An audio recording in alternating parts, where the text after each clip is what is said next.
Hey guys, in this week's episode I'm trying something new. I'm going to be doing some electronics projects on this new sort of workbench that I built here, actually in my furnace room. But it's a nice clean space where I can do electronics and other things that require a clean environment. Today's video is going to be how to change a watch battery, which, actually a couple of people laughed at me because how many people wear watches, but I had a bunch, and the only reason I stopped wearing them was because my batteries died. So I figured out how to do it, and I thought I'd share that with you today. So check it out, stick around, and let me know what you think of this new format down in the comments below. Thanks very much. Okay, so the first thing that you're going to want to do is you're going to want to get yourself one of these special watch tool wrenches. And I got this off eBay for 15 bucks.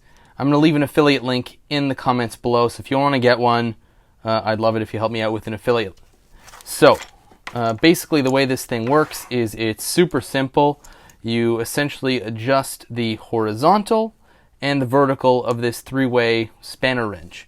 And these little parts here, if you've got the kind of watch that has these little notches on the back, I hope you can see it here. I didn't want to take the bracelet apart.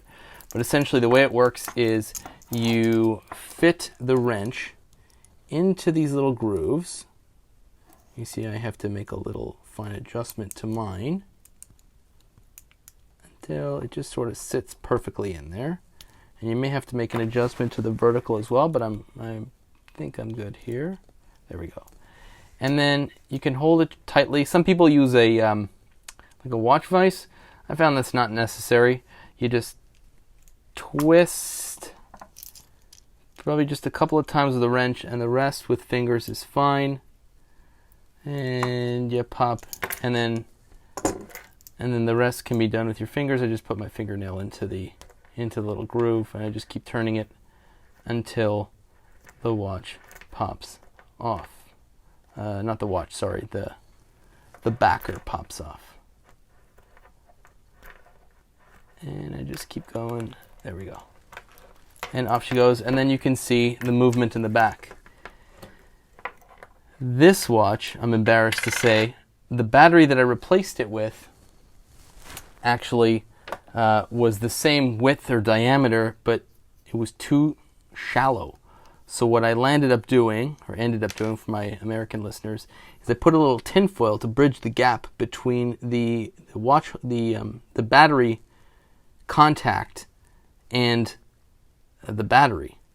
And you can see I put that in here. This little screwdriver I got at the drugstore and has been indispensable. It is in fact an eyeglass repair tool, and it's worked great for watches so far. So you can see these little screws are teeny tiny, right? But this works. So in this case I'm not going to do it because it's not entirely necessary. You'd unscrew it, you put on the battery, you close it up, and same deal. So for the price of this $15 spanner wrench, and the $1 that one of these watch batteries are, you've got yourself a functional watch again. So the one sort of warning caveat thing is that you can't certify waterproof again, like if you had sent it out to a watch repair place or a certified whatever watch dealer it is that you have. But I was thinking about this because I saw it in another YouTube video when I sort of first learned how to do this, and I'll link to that video as well. I can't remember the last time I actually went scuba diving, period, but let alone with one of my watches. So to certify that this thing is going to be waterproof to 200 meters, that's 600 feet for my American friends, is probably not going to be the case, but for you to take it into the shower, I think you'll be alright.